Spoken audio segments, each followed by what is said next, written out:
Yang terhormat, pada presenter diskusi panel sesi pertama International Conference on Indonesian Culture, selamat berjumpa dalam diskusi virtual Iconic. Kegiatan ini terselenggara atas kerjasama antara Direktorat Pembinaan Tenaga dan Kelembagaan Kebudayaan, Direktorat Jenderal Kebudayaan, Kementerian Pendidikan dan Kebudayaan, dan Fakultas Ilmu Pengetahuan Budaya Universitas Indonesia. Sebelum acara dimulai, izinkan saya membacakan peraturan acara demi kenyamanan jalannya acara. 1. Kami mohon presenter dan peserta menggunakan nama akun dengan nama yang sebenarnya selama kegiatan berlangsung. Silakan melakukan rename atau ganti nama akun Bapak dan Ibu agar seluruh peserta dapat mengetahui identitas semua yang hadir di dalam meeting ini. 2. Selama pembicara sedang menyampaikan paparan, mohon mengatur audio dalam keadaan mute. 3. Paparan dari presenter diberikan waktu masing-masing kurang lebih 10 menit. 4. Dalam sesi diskusi, peserta dipersilahkan bertanya atau menyampaikan pendapat terlebih dahulu menekan tombol raise hand atau menyampaikan melalui fitur chat. 5. Peserta dimohon mengaktifkan kamera selama kegiatan berlangsung, terutama saat sedang bertanya atau menyampaikan pendapat. Baik, untuk mempersingkat waktu, mari kita mulai acara diskusi. Diskusi akan dipimpin oleh Ibu Ari Amrwati. Kepada Ibu Ari, kami persilahkan memandu jalannya diskusi. Baik, terima kasih. Selamat pagi menjelang siang semuanya. Assalamualaikum warahmatullahi wabarakatuh. Terima kasih kepada pemandu Mbak Hilmia Dinda. Salam kenal juga untuk semua presenter di panel D, ya. Salam sehat semuanya. Baik, kita punya 4 presenter di sini. Yang pertama adalah Saudara Rio Fernandes, kemudian Ibu Ivit Novitasari, ada Bapak atau Saudara Khalil, dan kemudian saya sendiri. Baik, mari kita mulai untuk presentasi dari masing-masing presenter. Izinkan saya kemudian mengingatkan kembali topik dari Saudara Rio Fernandes yang akan ditampilkan nanti dalam bentuk video adalah hubungan pemanfaatan media pembelajaran YouTube dengan hasil belajar teknik dasar Tagading pada siswa kelas 10 SMA Negeri 2 Panguluran. Dipersilakan waktu 10 menit. Saya akan memulai presentasi saya dengan judul, sebelum memulai presentasi saya, perkenalkan nama saya Rio Fernandes Tamba dari Pendidikan Musik, Fakultas Bahasa dan Seni, Universitas Negeri Medan. Judul yang akan saya presentasikan yaitu hubungan pemanfaatan media pembelajaran YouTube dengan hasil belajar teknik dasar Tagading pada siswa kelas 10 SMA Negeri 2 Panguluran tahun ajaran 2019-2020. Latar belakang yang memulai untuk penelitian saya ini adalah bagaimana manusia dalam selektif dalam memainkan alat musik, yaitu dalam sukunya sendiri. Batak Toba merupakan suku yang ada di Sumatera Utara yang mempunyai beragam ensemble alat musik, yaitu contohnya gondang atau tagading. Jadi dalam gondang ini terdapat 2 jenis penyajian, yaitu gondang sabangunan dan gondang hasapi, yang di mana terdapat alat instrumen yaitu tagading atau yang sering disebut masyarakat Batak Toba yaitu dengan sebutan gondang. Jadi proses permainan tagading ini sebagai gambaran atau memperkenalkan budaya kepada masyarakat lingkungan sekitar, sehingga kemampuan tagading ini harus mempunyai tolak ukur sebagai identitas seseorang orang Batak Toba.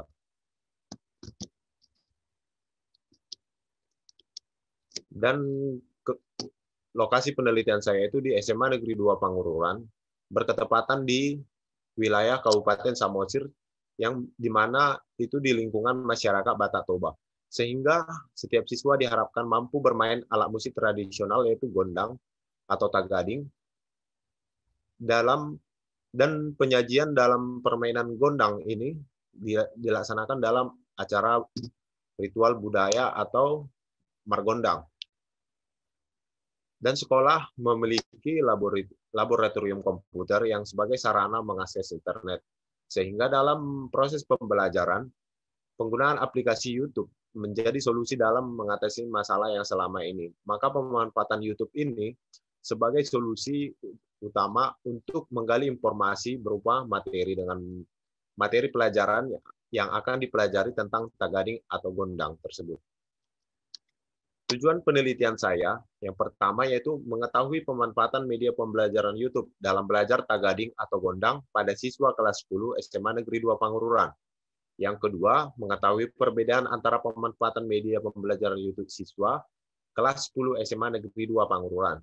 Dan yang terakhir, untuk mengetahui hubungan pemanfaatan media pembelajaran YouTube dengan hasil belajar teknik dasar Tagading atau Gondang pada siswa kelas SMA Negeri 2 Pangururan.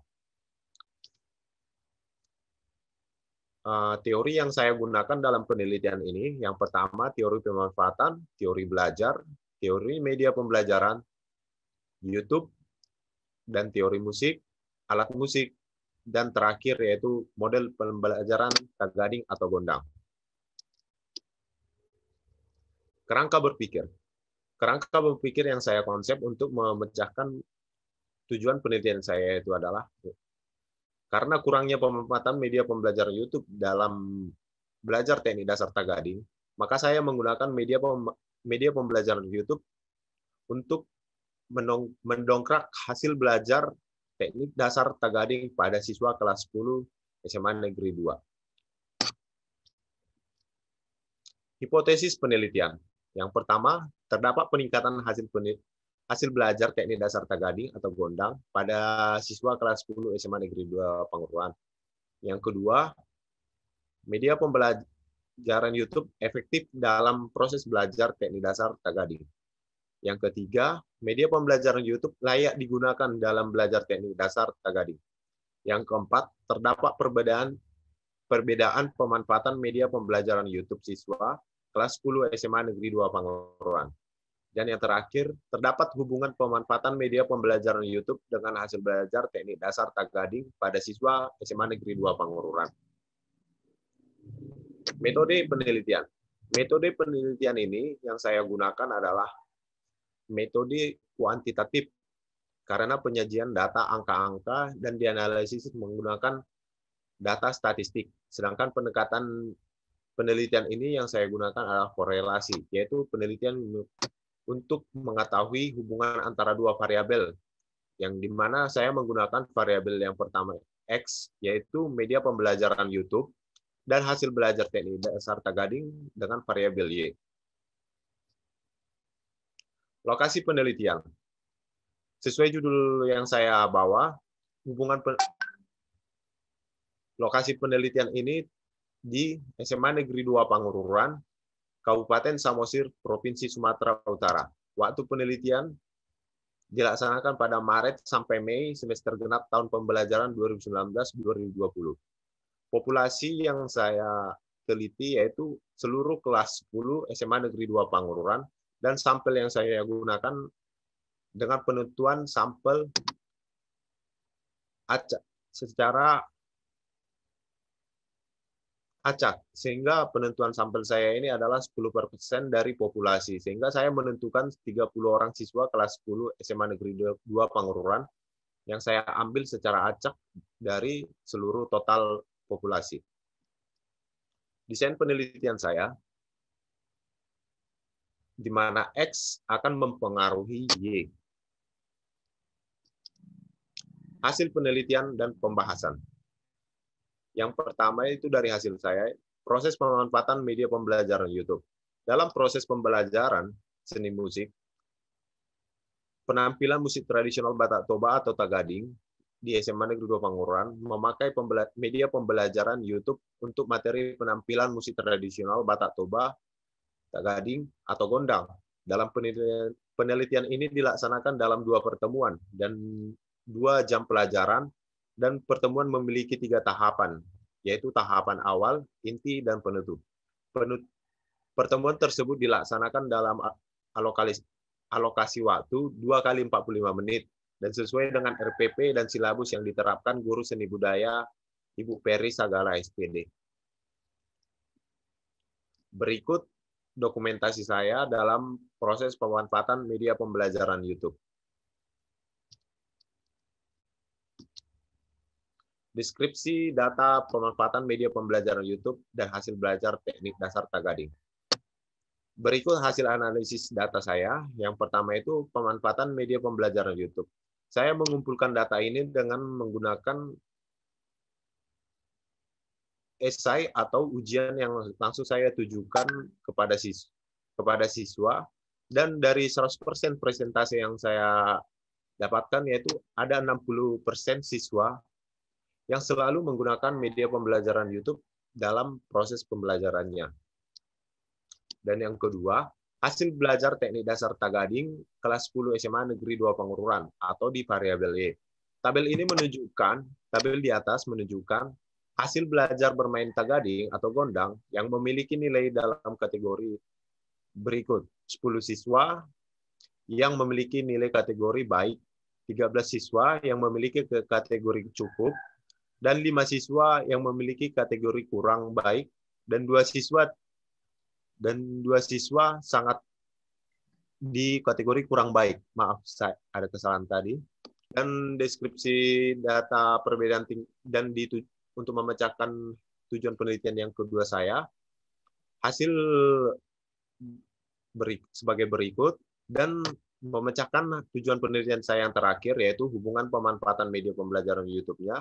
Yang saya gunakan itu pertama persyaratan analisis dan normalitas, dan semua berjalan dengan baik dan sesuai dengan kriteria dari penelitian korelasi.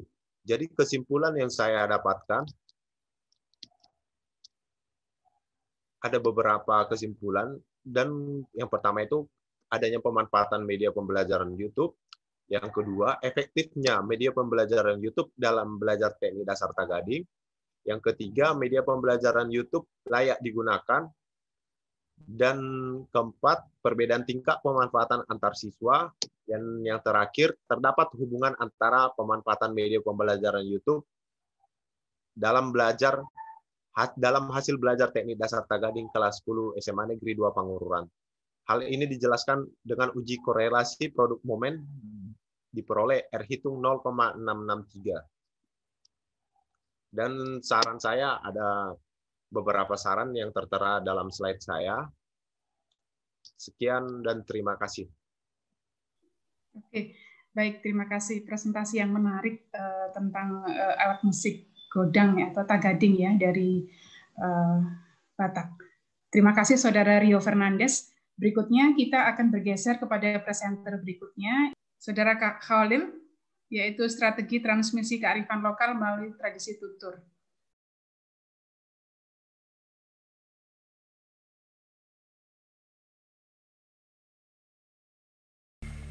Kondisi geografis dengan tipologi kepulauan menjadikan Indonesia sebagai salah satu negara dengan kekayaan alam yang melimpah. Banyaknya suku dan beragamnya bahasa menempatkan Indonesia sebagai negara multikultural dengan berbagai macam hasil kebudayaannya. Salah satu hasil kebudayaan di masyarakat Indonesia adalah folklore yang bersifat turun-temurun. Tradisi tutur atau tradisi lisan merupakan bagian dari folklore yang memiliki jenis beragam, termasuk diantaranya yaitu dongeng, legenda, dan cerita prosa rakyat lainnya. Setiap daerah memiliki tradisi tuturnya sendiri, menyesuaikan latar belakang masyarakat lokal.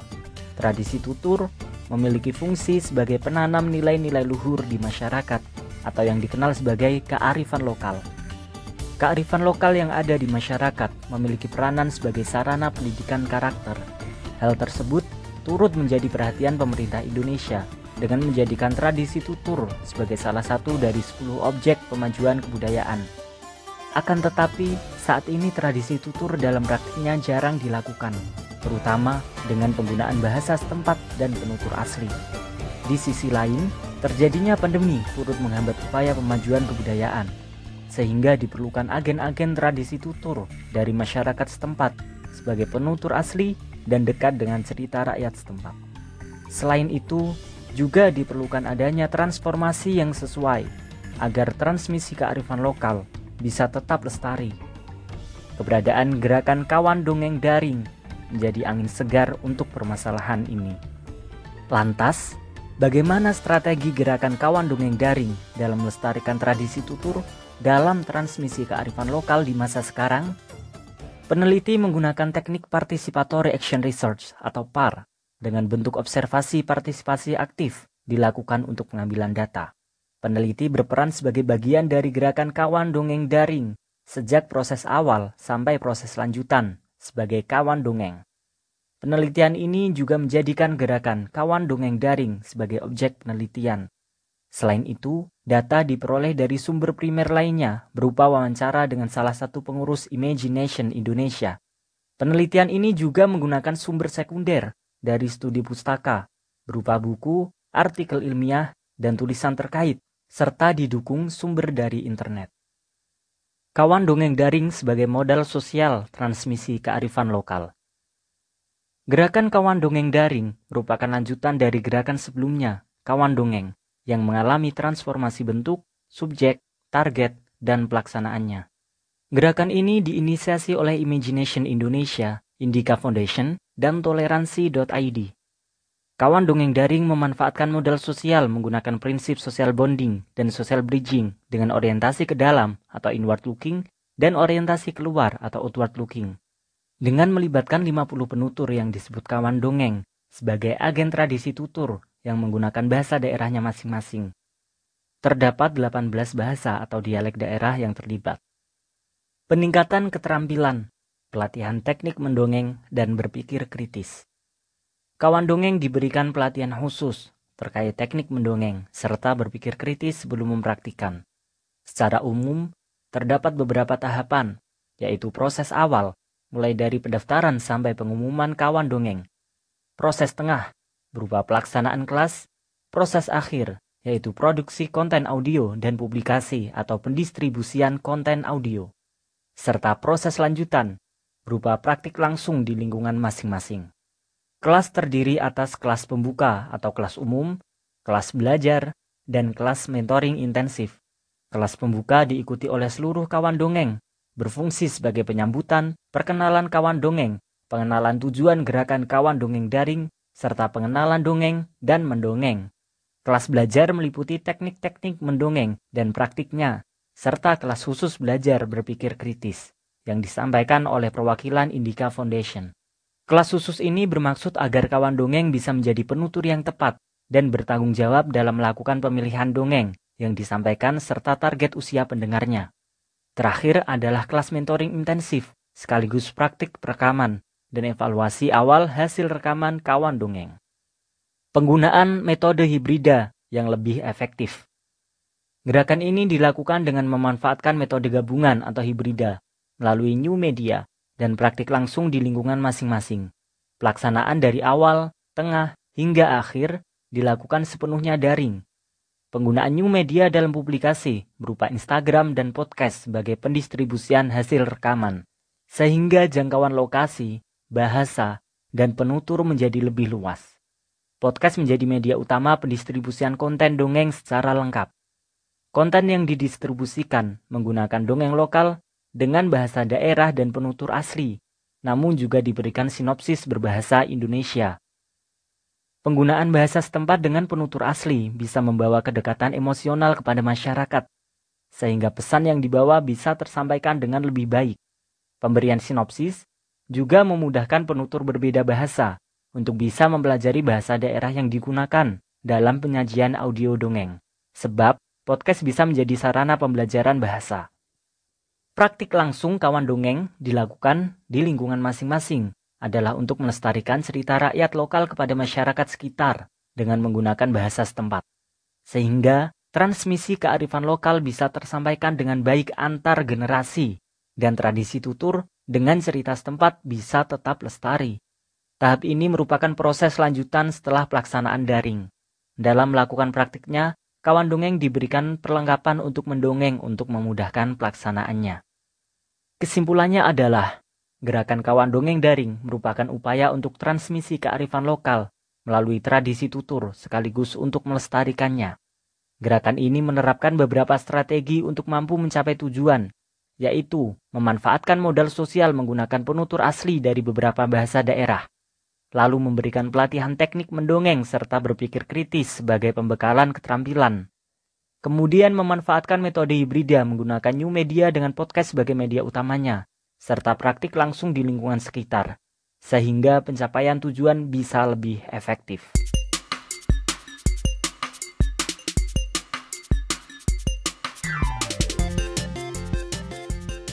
Berikutnya kita akan bergeser kepada presenter berikutnya, Ibu Ivit Novitasari, yang sudah mengirimkan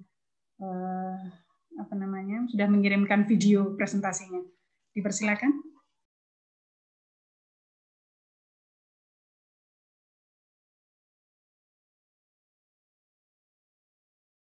Bismillahirrahmanirrahim. Assalamualaikum warahmatullahi wabarakatuh. Saya Ivit Novitasari akan menyampaikan paparan mengenai menyiapkan tenaga kependidikan yang adaptif budaya melalui Lembaga Pendidikan Tenaga Kependidikan atau LPTK.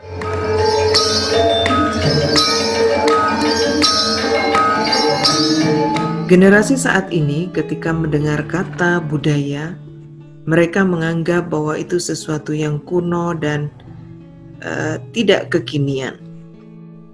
Padahal inti dari kebudayaan itu adalah kehidupan dan kemanusiaan. Kebudayaan lahir dari kebutuhan manusia yang disepakati bersama dalam suatu komunitas tertentu. Kebudayaan akan selalu ada selama manusia belum punah. Kebudayaan juga diwariskan dalam berbagai bentuk wujud dan perkembangan pola pikir manusia. Ilmu pengetahuan merupakan salah satu unsur kebudayaan yang mendukung terciptanya sebuah budaya dalam rangka memenuhi kebutuhan manusia. Budaya yang dimaksud di sini adalah budaya lokal atau kearifan lokal maupun nasional, di mana budaya yang merupakan ciri khas bangsa ini tidak boleh hilang, karena otomatis jati diri bangsa ini juga akan hilang.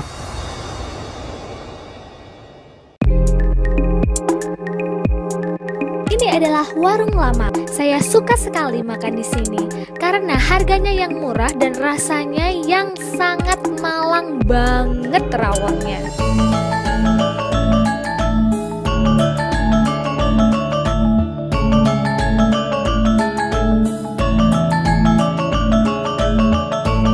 Dalam proses pewarisan budaya, tidak perlu adanya menghilangkan budaya yang lama, tetapi perlu dilakukan adanya akulturasi, yaitu memadukan antara budaya yang lama dengan budaya yang baru sehingga memunculkan kebudayaan yang baru. LPTK yang merupakan lembaga penghasil atau pencetak tenaga kependidikan seharusnya mulai berpikir untuk melakukan rekonstruksi kurikulum terkait dengan kebutuhan di masa yang akan datang. Sejalan dengan itu, kebijakan pemerintah mengenai Merdeka Belajar Kampus Merdeka atau MBKM juga memberikan ruang yang lebih leluasa kepada LPTK untuk melakukan rekonstruksi kurikulum yang memunculkan ciri khas masing-masing LPTK, sehingga luaran atau hasil daripada lulusan itu memiliki keterampilan dan ciri khas tersendiri sesuai dengan LPTK yang bersangkutan. Tenaga pendidik atau guru menjadi agen perubahan yang memiliki peran kunci dalam mewariskan budaya. Guru harus dibekali kemampuan untuk menjadi agen perubahan tanpa harus menghilangkan budaya asli menjadi budaya baru.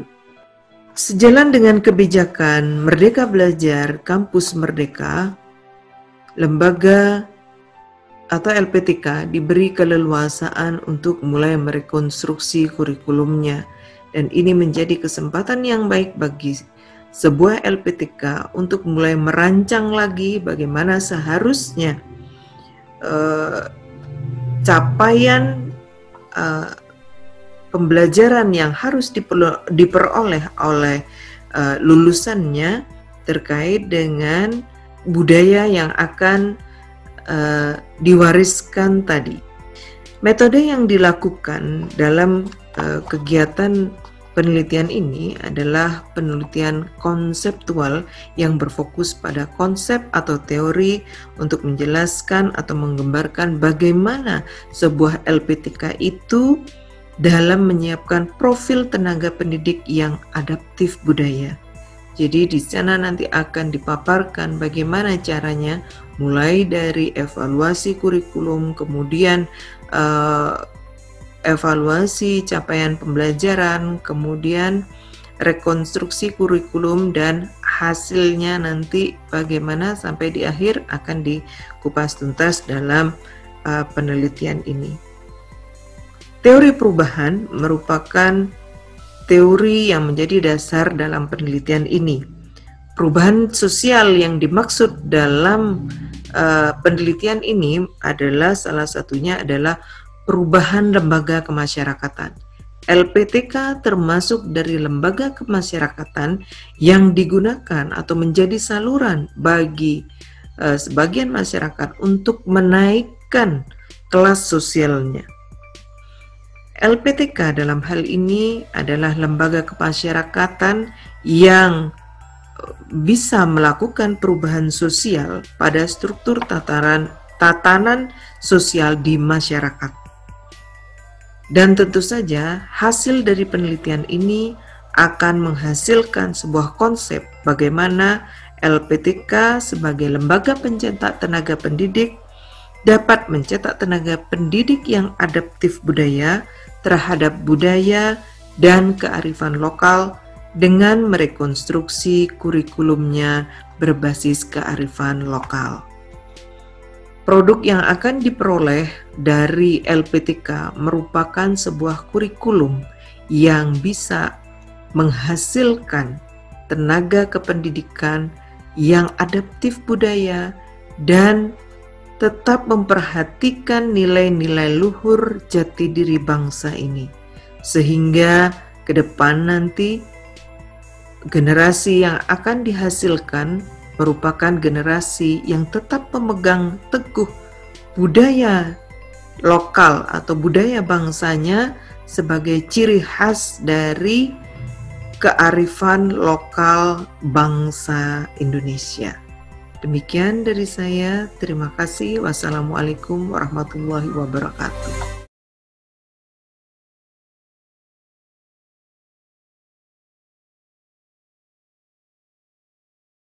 Selamat pagi, Assalamualaikum warahmatullahi wabarakatuh. Perkenalkan, saya Ari Ambarwati dari Departemen Pendidikan Bahasa dan Sastra Indonesia, Fakultas Keguruan dan Ilmu Pendidikan, Universitas Islam Malang.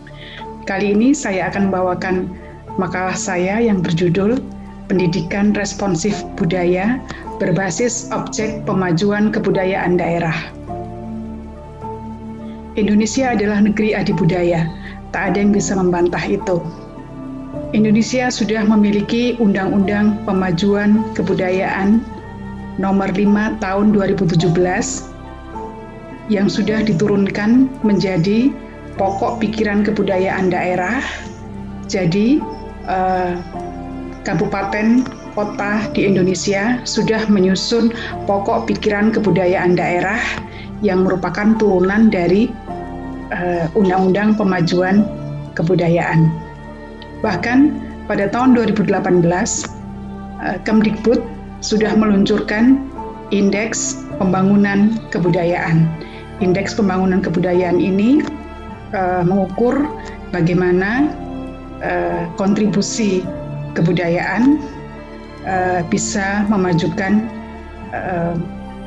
ekonomi masyarakat dan membuat masyarakat adaptif terhadap perubahan.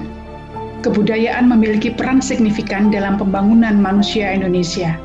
Signifikansi peran strategis kebudayaan dalam ranah pendidikan dapat digerakkan melalui pendampingan guru dan sekolah untuk mengondisikan ruang kelas dan penyelenggaraan pendidikan dan pembelajaran responsif budaya. Tetapi rupanya, pendidikan responsif budaya belum menjadi arus utama di Indonesia. Pandangan bahwa pajanan kebudayaan di sekolah hanya bersifat tekstual dan praktikal dalam mata pelajaran tertentu, yaitu seni budaya dan keterampilan atau SBK, sekadar untuk aktivitas ekstrakurikuler, dan dipandang sebatas kegiatan pertunjukan untuk menghibur, masih mengemuka. Pendidikan di sekolah belum menjiwai pendidikan yang berkebudayaan. Pendidikan responsif budaya dapat diwujudkan melalui penyusunan desain pendidikan dan pembelajaran responsif budaya dengan memanfaatkan objek pemajuan kebudayaan daerah yang sudah disusun oleh masing-masing kabupaten dan kota di Indonesia melalui Pokok Pikiran Kebudayaan Daerah atau PPKD yang merupakan produk turunan dari Undang-Undang Pemajuan Kebudayaan Nomor 5 tahun 2017. Ini yang menjadi masalah utama yang saya angkat dalam makalah saya, yaitu bagaimana kita bisa mendesain pendidikan dan pembelajaran responsif budaya dengan memanfaatkan Undang-Undang Pemajuan Kebudayaan, dokumen Pokok Pikiran Kebudayaan Daerah, berikut Indeks Pembangunan Kebudayaan. Guru dan sekolah adalah dua agen utama yang akan menjadi kunci penting bagi terselenggaranya pendidikan dan pembelajaran responsif budaya. Pendidikan responsif budaya berarti mewujudkan penghargaan pada keragaman peserta didik. Peserta didik sebagai individu pembelajar berhak memperoleh pendidikan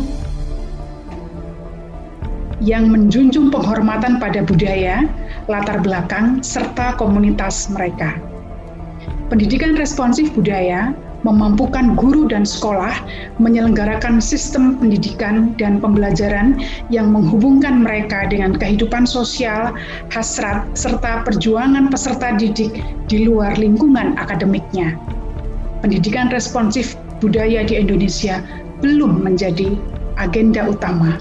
Padahal, kemajemukan budaya Indonesia tidak serta-merta secara alamiah dapat diakuisisi oleh para peserta didik tanpa melalui proses pembiasaan, tanpa melakukan praktik dan pemajanan, dan tanpa desain praktik pembelajaran responsif budaya terkini dan berorientasi pada masa depan. Pengondisian ekosistem sekolah dan profil guru responsif budaya harus terus diupayakan. Metode dalam penelitian ini adalah saya menyusun kuesioner dan wawancara terstruktur kepada guru-guru di Kota Malang untuk memperoleh persepsi awal terkait urgensi pendidikan responsif budaya dan bagaimana mereka memahami dokumen Pokok Pikiran Kebudayaan Daerah, Undang-Undang Pemajuan Kebudayaan Nomor 5 Tahun 2017, serta Indeks Pembangunan Kebudayaan. Penyusunan kuesioner dan wawancara terstruktur tersebut melibatkan ahli pendidikan, ahli kurikulum, serta ahli pembelajaran untuk mendapatkan butir kuesioner dan wawancara yang dapat digunakan sebagai panduan untuk menjaring data. Implikasi hasil penelitian menjadi rekomendasi bagi pemerintah daerah dan Kemdikbud RI untuk menyelenggarakan pendidikan responsif budaya dengan basis objek pemajuan kebudayaan yang sudah disusun dalam dokumen Pokok Pikiran Kebudayaan Daerah di tiap kabupaten dan kota yang merujuk pada implementasi Undang-Undang Pemajuan Kebudayaan Nomor 5 Tahun 2017 serta membantu pemerintah daerah dan Kemdikbud RI mengukur Indeks Pembangunan Kebudayaan. Pendidikan tidak bisa terlepas dari pembentukan karakter. Pembentukan karakter peserta didik dapat dilakukan dengan memajankan objek pemajuan kebudayaan yang ada di pokok pikiran kebudayaan yang sudah disusun masing-masing daerah untuk dijadikan bahan atau sumber belajar yang sangat kaya, yang sangat melimpah bagi peserta didik. Bisa dijadikan menjadi buku teks dan bisa dijadikan video pembelajaran. Pembelajaran responsif budaya adalah pembelajaran yang mengarus utamakan koneksi peserta didik dengan lingkungan budaya sekitar peserta didik. Terima kasih, semoga bermanfaat. Baik, kita sudah menyaksikan presentasi 4 topik yang sangat luar biasa. Kita boleh beri applause dulu untuk 4 presenter secara virtual gitu ya. Baik, terima kasih, luar biasa. Baik, kita masih punya waktu 14 menit bagi peserta yang sudah hadir. Terima kasih atas kehadiran teman-teman untuk bisa mengikuti sesi D. Silakan untuk masing-masing penanya maksimal ada 2 pertanyaan gitu ya, jangan lebih. Silakan Saudara Asmawita Fitri. Ya, nama saya Asmawita Fitri. Saya sekarang di Banda Aceh. Dan saya ingin bertanya kepada pembicara kedua yang tentang digital culture. Sebenarnya itu tadi saya lihat presentasinya bagus sekali ya untuk memperkenalkan kepada anak-anak SMA melalui YouTube dan online platform lainnya. Dan yang saya tanyakan adalah kenapa harus YouTube? Kan ada juga yang maksudnya yang secara medsos juga ada, atau secara program-program melalui artikel atau jurnal dan lainnya juga ada gitu. Jadi kenapa harus YouTube saja untuk diperkenalkan kepada anak-anak SMA tentang pelajaran-pelajaran yang akan diajarkan. Dan selain itu mungkin itu yang paling yang paling utama ya. Apalagi sekarang di masa pandemik. Nah, jadi apakah ada teknik atau trik dan strategi dari penulis bagaimana cara memperkenalkan budaya di masa pandemik ini, gitu. Selain selain mengadakan secara online, itu apakah ada cara yang lain untuk memperkenalkan budaya? Terima kasih. Yang untuk menjawab pertanyaan Ibu Asmawita yang pertama, itu saya menggunakan YouTube. Kenapa menggunakan YouTube? Karena aplikasi bawaan platform Google yang sudah terinstall sendiri di HP kita masing-masing, gadget, ataupun aplikasi laptop atau media elektronik pendukung yang lainnya. Jadi dimanapun dan kapanpun kita dapat mengakses YouTube secara langsung dengan mudah melalui smartphone kita yang ada pada kita masing-masing. Dan kenapa saya menggunakan ini di SMA? Menggunakan di SMA itu karena pengarahan penggunaan media elektronik itu sudah lebih terancang, sudah bisa diarahkan untuk men-searching. Jadi untuk belajar mandiri di rumah atau seperti pembelajaran offline, guru memberi materi, mereka sudah bisa diarahkan untuk mencari materi-materi yang akan dipelajarinya di kemudian hari. Baru untuk memperkenalkan strategi untuk memperkenalkan budaya secara online, seperti anak muda sekarang itu menggunakan sosial media Instagram. Jadi menggunakan media Instagram ini, mereka bisa mempost atau membuat video kreatif tentang kebudayaan. Seperti ada teman saya, namanya Toba Taustad, kalau ada di YouTube, itu dia memperkenalkan lokasi-lokasi pariwisata dan kegiatan budaya di masyarakat Batak Toba. Sehingga dia menyajikan itu dengan kreatif, sekreatif mungkin, dan meniru sesuai selera anak muda sekarang. Jadi anak muda sekarang itu malah menjadi tertarik dan tidak ini membosankan, seperti mungkin model zaman dulu itu penyajiannya dalam buku materi atau selebaran saja. Sekian. Bu Asmawita. Baik, terima kasih atas responnya, Saudara Rio Fernandes Tamba. Berikutnya saya buka sesi pertanyaan berikutnya. Tadi ada yang chat saya pribadi, Saudara Afnani Alifian, silakan. Bisa diaktifkan soundnya. Silakan. Sebutkan nama dan asalnya. Assalamualaikum warahmatullahi wabarakatuh. Saya Muhammad Afnani Alifian, mahasiswa Ibu Arya Ambarwati dan Ibu Ivi Novitasari, yang kebetulan sedang tertarik dengan pembelajaran responsif budaya yang kebetulan dosen saya sendiri konsepkan bersama Ibu Ivi itu. Jadi pembelajaran responsif budaya tadi yang sempat diutarakan oleh Ibu Arya Ambarwati, yang mana lingkup penelitian yang diambil itu adalah Kota Malang. Sementara ketika kita berbicara budaya sendiri itu kan memiliki arti yang luas. Nah, yang saya bingungkan Bu, ketika instrumen penelitiannya itu hanya Kota Malang, apakah itu bisa dikatakan relevan untuk diaplikasikan kepada seluruh Indonesia? Nah, itu yang pertama Bu. Kemudian yang kedua, saya belum menemukan orientasi yang menjadi jalan keluar daripada hasil penelitian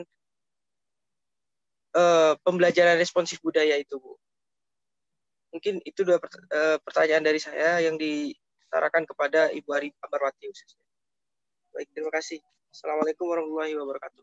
Assalamualaikum warahmatullahi wabarakatuh. Boleh langsung saya tanggapi ya. Baik, terima kasih Saudara Afnani Alifian.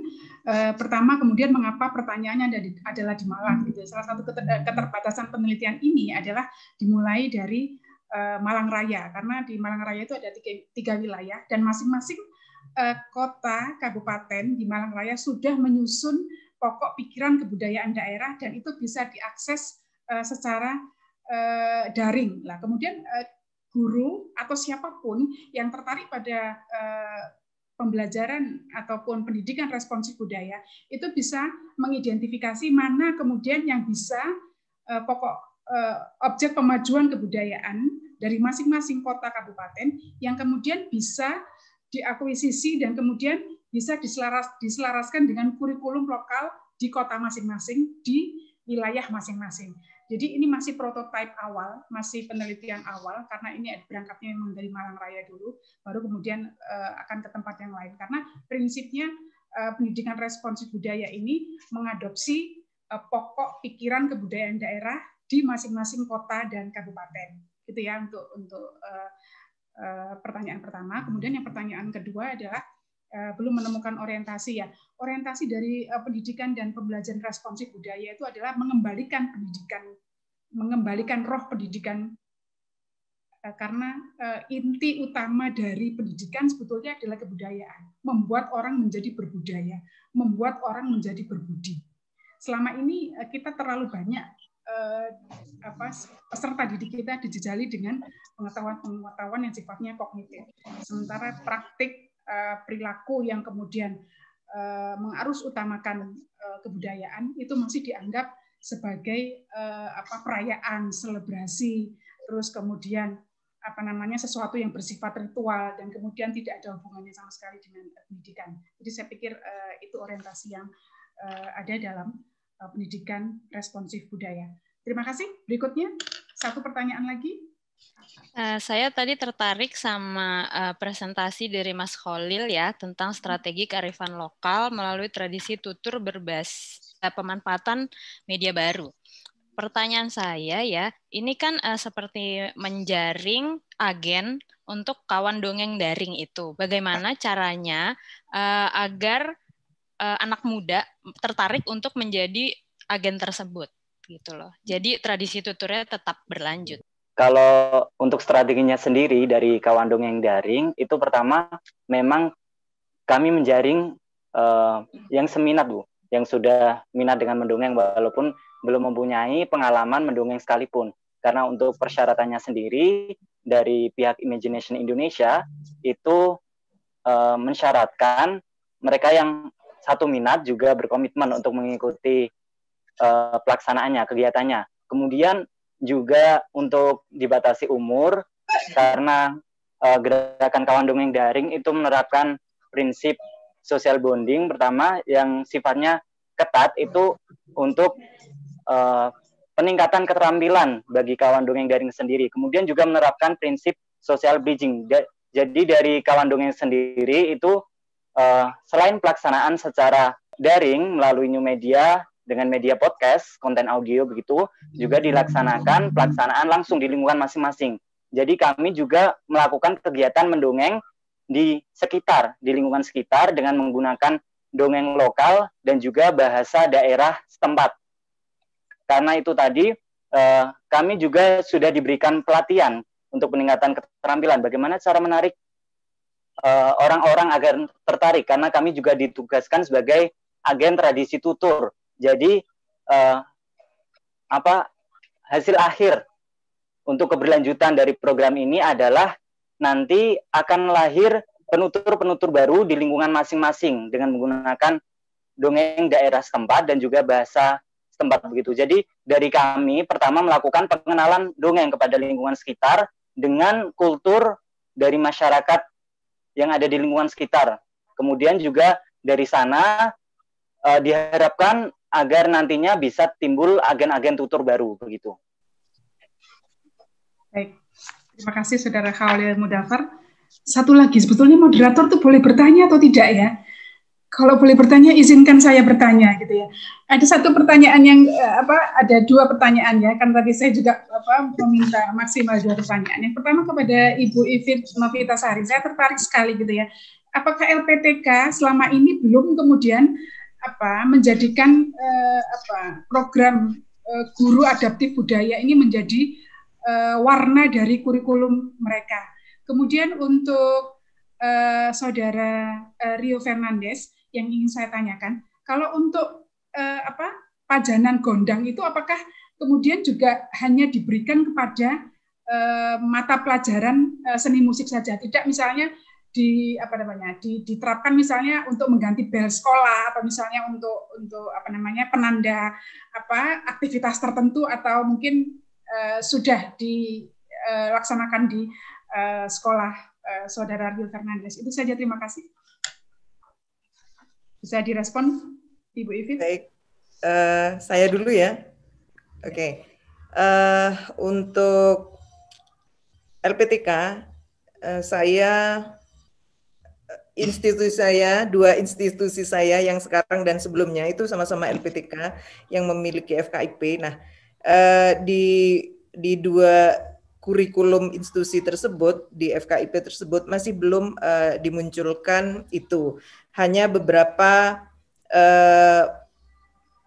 mata kuliah ada. Di yang satunya itu ada mata kuliah yang mereka khusus, yaitu tentang anti korupsi, itu saja. Jadi hanya ke sikap yang kejujuran. Kemudian kalau untuk yang sekarang itu nilai-nilai keaswajaan itu yang dimunculkan. Tetapi untuk secara langsung nanti supaya bisa dimanfaatkan oleh lulusan dan dimanfaatkan di tempat bekerjanya di sekolah begitu, itu masih belum. Sedangkan di sekolah-sekolah itu mulai dari SD ya, sekolah menengah, sekolah dasar, menengah dan atas itu masing-masing sekolah sudah memiliki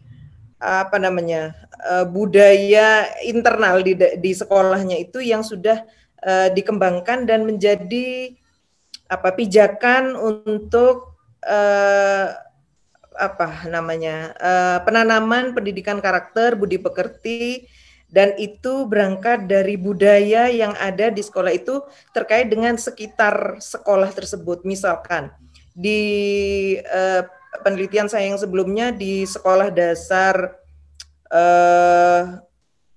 di Kota Malang ya, sekolah negeri itu menerapkan bahasa Jawa sebagai bahasa harian, tapi itu hari tertentu, seperti itu di hari Rabu, kemudian itu seluruhnya hari itu adalah menggunakan bahasa Jawa. Nah, pada dasarnya semua di saat ini orang tua itu lebih menggunakan bahasa Indonesia, bukan menggunakan bahasa ibu. Secara di Kota Malang itu bahasa ibunya adalah bahasa Jawa, tetapi itu nggak ngerti. Jadi anak-anak itu nggak ngerti. Bahkan dibilang kalau bahasa Jawa itu leher, itu gulu begitu ya. Itu anak-anak itu nggak tahu ketika ada orang lain berbicara itu apa seperti itu. Nah, mungkin di perguruan tinggi di LPTK itu ketika merekonstruksi kurikulum perlu dimasukkan apa itu namanya kurikulum di kurikulumnya yang nanti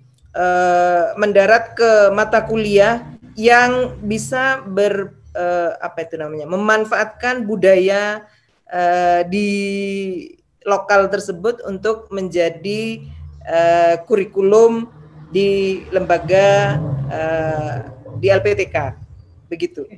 Baik, terima kasih. Monggo silakan Saudara Rio Fernandes untuk menanggapi. Baik, terima kasih Bu pertanyaannya.